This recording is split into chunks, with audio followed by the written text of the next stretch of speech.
तो लर्नर्स इस वीडियो में हम लोग आप लोगों के जो क्लास 10th का जो विज्ञान का फाइनल परीक्षा 15 फरवरी को होने वाला है ना, तो आप लोगों के फाइनल परीक्षा के लिए लगातार इस चैनल पर वीबीआई ऑब्जेक्टिव क्वेश्चन का प्रैक्टिस चला है। लेकिन आप लोग लगातार कई दिनों से मैसेज करें कि सर हमें सब्जेक्टिव क्वेश्चन में प्रॉब्लम आ रहा है कि सब्जेक्टिव क्वेश्चन लाइए। तो इस वीडियो में हम लोग क्या करने वाले हैं कि सब्जेक्टिव जो प्रश्न उत्तर होता है ना, तो उसको करने वाले हैं। और इसमें हम लोग लघु उत्तरीय और दीर्घ उत्तरीय जो 2 नंबर और 5 नंबर का क्वेश्चन होता है, तो उन सभी क्वेश्चन को डील करने वाले हैं। और ये सभी क्वेश्चन बहुत ही ज्यादा बीबीआई और गेस क्वेश्चन है, तो एक एक क्वेश्चन बहुत ज्यादा बीबीआई। तो सभी क्वेश्चन को ए से लेकर जेड तक सभी को याद कर लीजिएगा और वीडियो में शुरू से लेकर अंत तक बने रहिएगा। तो फटाफट से हम लोग क्वेश्चन की ओर बढ़ते हैं ना। तो जो पहला क्वेश्चन है इसमें ना आप लोगों को क्वेश्चन नंबर नहीं मेंशन है, क्योंकि हमने क्या किया है कि कहीं कहीं से क्वेश्चन उठाया, इसीलिए क्वेश्चन मेंशन नहीं होगा। तो पहला जो क्वेश्चन है ना, मान के चलिए कि प्रत्यावर्ती धारा एवं द्वितीय धारा में अंतर स्पष्ट करें। और ये आप लोगों के ना बिहार बोर्ड में 2018, 17 और 15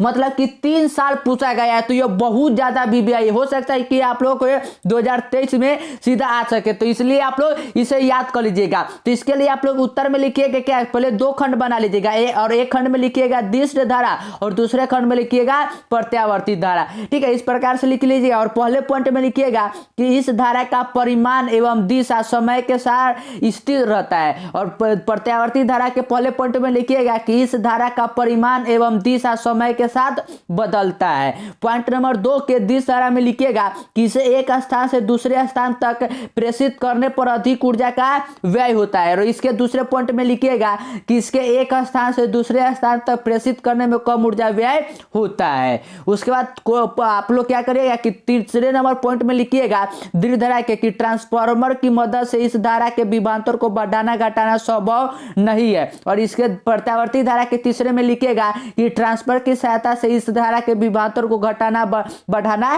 संभव है। और चौथे पॉइंट में लिखिएगा कि इस धारा की सहायता से संचायक सेल की चार्ज किया जाता है। और इस वाले में चौथे पॉइंट में लिखिएगा आप लोग क्या कि इस धारा की सहायता से संचायक सेल की चार्ज नहीं किया जा सकता है। और 5वें नंबर के दीर्घ धारा के पॉइंट में लिखिएगा कि यह कम वोल्टेज के कारण उपेक्षाकृत कम खतरनाक है। और इसे प्रत्यावर्ती धारा के 5वें पॉइंट में लिखिएगा कि यह अधिक वोल्टेज के कारण बहुत खतरनाक है। ठीक है, तो अगर इन 5 पॉइंट को अगर आप लोग लिख लेते हैं ना, तो पूरे के पूरे नंबर आप लोगों को मिलने वाले। ठीक है, तो आप लोग क्या करिए कि इसका स्क्रीनशॉट ले लीजिए। और ये 2015, 17 और 18 में पूछा गया है, तो मतलब कि यह बार बार रिपीट होने वाला प्रश्न है, तो इसे याद ही कर लीजिएगा।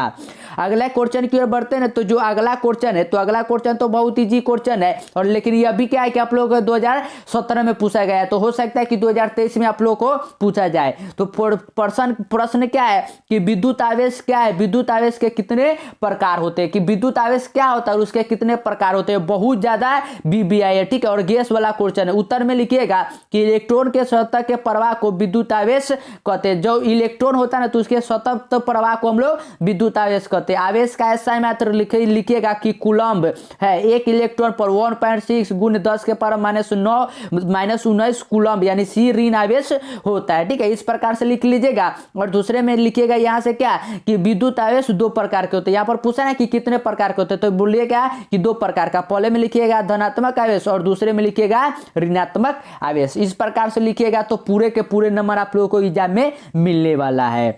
अगले क्वेश्चन की ओर बढ़ते हैं ना। तो जो अगला क्वेश्चन है, तो अगला क्वेश्चन जो है वो इस प्रकार से है।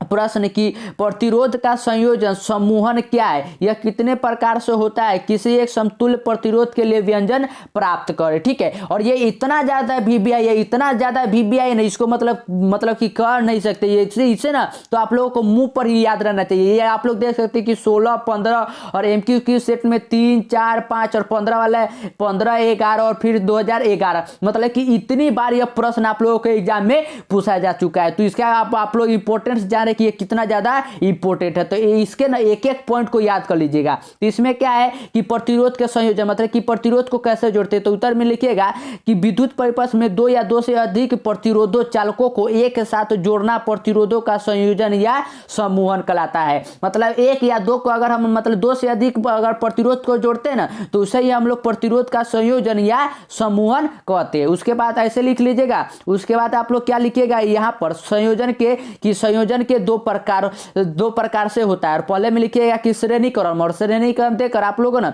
इस प्रकार का क्या है कि एक चित्र बना दीजिएगा। ये पूरे ना 5 नंबर का प्रश्न है, ठीक है। तो इस प्रकार का चित्र बना लीजिएगा। दूसरा जो है ना वो दूसरा है आप लोगों का कि पार्श्वबंध, या आप लोग समानांतर क्रम भी लिख सकते हैं, ठीक है। समानांतर क्रम, ठीक है, समानांतर क्रम भी आप लोग लिख लीजिएगा। और ऐसा जो है ना, ऐसा आप लोग क्या करिएगा कि एक चित्र बना लीजिएगा, ठीक है। और चित्र बनाने के बाद अगले में क्या किया दिया हुआ है कि इसके लिए ना व्यंजक भी प्राप्त करना, ठीक है। तो व्यंजन प्राप्त करने के लिए ना पहले आप लोग क्या करिएगा, जिस प्रकार से लिखा है कि समतुल्य प्रतिरोध श्रेणी क्रम में R1 = R1 + R2 dot dot हो जाएगा, पार्श्वबंध में 1/r है, ऐसे करके लिख लीजिएगा। इतना तो आई होप आप लोग लिख लीजिएगा। उसका व्यंजन प्राप्त करना है, तो व्यंजन प्राप्त करने के लिए यहाँ पर लिखा है कि श्रेणी क्रम के लिए समतुल्य प्रतिरोध का व्यंजक, श्रेणी क्रम में प्रतिरोध के मान के अनुसार विभवांतर का वितरण V1 = हो जाएगा V1 V2, मतलब ऐसे होता है जबकि धारा का I का मान समान रूप से प्रवाहित होता है, ठीक है। यदि समतुल्य प्रतिरोध R विभवांतर V तो R1 R2 क्या कि वितरित विभवांतर V1 V2 V3, तो V = हो जाएगा V1 + V2 + V3 dot dot, या IR = हो जाएगा IR1 + IR2, मतलब ऐसे ऐसे कर लिख लीजिएगा, ठीक है। उसके बाद सॉल्व करने के बाद ना जो आप लोगों को यहाँ पर फॉर्मूला मिलेगा वह मिलेगा कि R = R1 + R2 + R3, और यही क्या हो जाएगा कि यह व्यंजन प्राप्त होता है, ठीक है। तो इस प्रकार से आप लोग क्या करिएगा कि लिखिएगा ना तो पूरे 5 नंबर आप लोगों को क्या है कि एग्जाम में छपने वाला है। और सुंदर सुंदर राइटिंग में लिखिएगा ना तो पूरे 1 नंबर भी नहीं कटेगा। तो क्या है कि सबसे पहले आप लोग क्या करिए कि यहाँ से आप लोग स्क्रीनशॉट ले लीजिए, ठीक है। इतना स्क्रीनशॉट लेने के बाद आप लोग क्या कर सकते हैं कि इन दोनों का स्क्रीनशॉट ले लीजिए, और उसके बाद इसका फॉर्मूला तो आप लोग जानते ही है। और उसके बाद क्या करें कि इसका एक स्क्रीनशॉट ले लीजिए और इसे अच्छी तरह से लिख लीजिएगा। अगले क्वेश्चन की ओर बढ़ते हैं ना, तो जो अगला क्वेश्चन है वो अगला क्वेश्चन इस प्रकार से, और ये सभी क्वेश्चन बहुत ज्यादा VBI क्वेश्चन है, ठीक है। ये सभी क्वेश्चन सीधा सपने वाला है। अगला क्वेश्चन है कि प्रतिरोध क्या है, इसका SI मात्रक लिखे, या अथवा में कि प्रतिरोध किसे कहते हैं, या अथवा में कि प्रतिरोध किसे कहते हैं, प्रतिरोध का SI मात्रक लिखे, किसी चालक का प्रतिरोध किन कारणों पर निर्भर करता है, इसे लिखना। ये 2016 में ये MCQ सेट 3 और 2015 में, और NCERT और 2013 में, मतलब समझ रहे कि ये कितना ज्यादा VBI क्वेश्चन है। तो एक क्वेश्चन जो मैंने आज लाया है ना वो बहुत ज्यादा VBI क्वेश्चन है, ठीक है। तो एक क्वेश्चन को भी नहीं छोड़िएगा, सभी क्वेश्चन को याद कर लीजिएगा, और चैनल पे नहीं तो चैनल को सब्सक्राइब भी करते चलिएगा। तो उत्तर में लिखिएगा क्या कि प्रतिरोध चालक का वह गुण जिसके द्वारा विद्युत धारा के प्रवाह का विरोध किया जाता है उसे चालक का प्रतिरोध कहते हैं। वो क्या कहते हैं कि चालक का प्रतिरोध कहते हैं। उसके बाद एक लाइन छोड़कर लिखिएगा कि यदि परिपथ की अन्य परिस्थितियां समान है तो प्रतिरोध बढ़ाने से विद्युत धारा कम हो जाती है तथा प्रतिरोध घटाने से विद्युत धारा बढ़ जाता है। अगर R का मान आप लोग घटाइएगा ना तो विद्युत धारा बढ़ जाएगा, और R का मान बढ़ाइएगा तो विद्युत धारा घट जाएगा। उसके बाद यहाँ से है कि उसका SI मात्रक पूछा है, तो SI मात्रक में लिखिएगा कि प्रतिरोध का SI मात्रक में कि प्रतिरोध का मान किसी चालक के 2 सिरों के मध्य विभवांतर और उसमें बढ़े विद्युत धारा की मात्रा के अनुपात होता है। तो R = आप लोगों ने ओम के नियम में पढ़ा होगा, V = I, और ये किसके बराबर होता है तो ओम के, ठीक है। तो ओम लिख लीजिएगा। और उसके बाद पूछा गया है कि किन बातों पर निर्भर करता है, तो बातों पर निर्भर के लिए आप लोग लिखिएगा कि किसी चालक का प्रतिरोध निम्नलिखित 3 बातों पर निर्भर करता है। ये भी ना पूरे 5 नंबर का प्रश्न है। पहले में लिखिएगा कि चालक की लंबाई, चालक का प्रतिरोध R की लंबाई के क्या है कि R जो होता है ना वो डायरेक्टली प्रोपोर्शनल होता है L के, समानुपाती होता है। इसका अर्थ है कि अगर लंबाई 2 गुनी करोगे तो प्रतिरोध भी 2 गुना हो जाएगा, और लंबाई आधा करोगे तो प्रतिरोध भी आधा हो जाएगा। दूसरा जो पॉइंट लिखिएगा कि अनुप्रस्थ काट के क्षेत्रफल पर चालक का प्रतिरोध उसके अनुप्रस्थ काट के क्षेत्रफल के प्रतिलोमानुपाती होता है। मतलब कि जो होता है ना अगर आप लोग उसका क्षेत्रफल बढ़ाइएगा ना तो R का मान जो है तो घट जाएगा, और R का मान घटाना है तो आप लोगों को प्रतिरोध को बढ़ाना होगा। उसके बाद तीसरा जो पॉइंट है, तीसरे पॉइंट में लिखिएगा कि पदार्थ की प्रकृति, प्रतिरोध इस बात पर निर्भर करता है कि चालक जिस पदार्थ का बना उसकी प्रकृति क्या है, ठीक है। और चौथा में लिखिएगा कि चालक का तापमान। तो इस प्रकार से लिखिएगा ना तो पूरे के पूरे नंबर आप लोगों को 5 नंबर का 5 नंबर छपने वाला। तो पहले आप लोग इसका एक स्क्रीनशॉट ले लीजिए, और इसका स्क्रीनशॉट लेने के बाद आप लोग इसका भी स्क्रीनशॉट एक ले लीजिए, ठीक है। इसका आप लोग स्क्रीनशॉट ले लीजिए।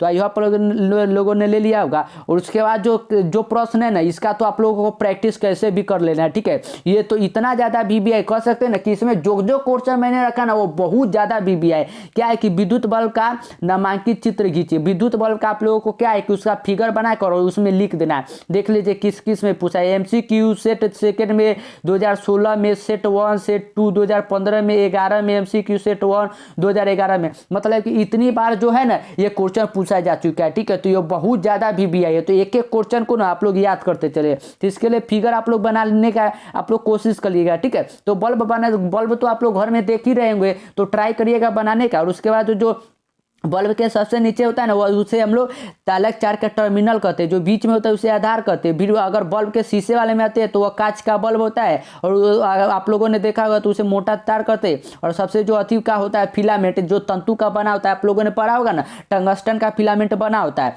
तो वही है, ठीक है। तो इस प्रकार से आप लोग लिख दीजिएगा ना, तो पूरे के पूरे आप लोगों को ना 5 नंबर मिलने वाला है, ठीक है। क्योंकि इसमें नामांकित है तो लिखना भी जरूरी है। तो इस प्रकार से लिखिएगा, और बहुत ज्यादा VBI क्वेश्चन है। अगला क्वेश्चन क्यों बढ़ते हैं, तो जो अगला क्वेश्चन है ना, वो अगला क्वेश्चन है 2 नंबर वाला है कि विद्युत धारा की मात्रक की परिभाषा लिखिए। विद्युत धारा का जो मात्रक होता है ना, मतलब कि एम्पियर का परिभाषा लिखना है। तो उत्तर में लिखिएगा कि विद्युत धारा का मात्रक एम्पियर है। जो विद्युत धारा होता है उसका ऐसा है मात्रक एम्पियर होता है। किसी चालक के अनुप्रस्थ काट क्षेत्रफल से प्रति सेकंड होने वाले आवेश की प्रवाह 1 कूलम हो तो विद्युत धारा एम्पियर कहलाता है, ठीक है। अगर कोई प्रवाह होता है अनुप्रस्थ काट से क्षेत्रफल में, तो इसका जिसका फॉर्मूला दिया हुआ है IA = IC/IS, ठीक है। ये फॉर्मूला आप लोगों को सामने है, तो इसी अगर आप लोग लिख दीजिएगा ना तो पूरे 2 नंबर मिल जाएगा। और ये NCERT का क्वेश्चन है, ठीक है। तो बहुत ज्यादा इंपॉर्टेंट है, तो इसका भी आप लोग स्क्रीनशॉट ले लीजिए। और अगले क्वेश्चन की ओर बढ़ते हैं। तो जो अगला क्वेश्चन है ना, तो अगला क्वेश्चन है कि श्रेणी क्रम में संयोजित करने के स्थान पर वैद्युत युक्तियों के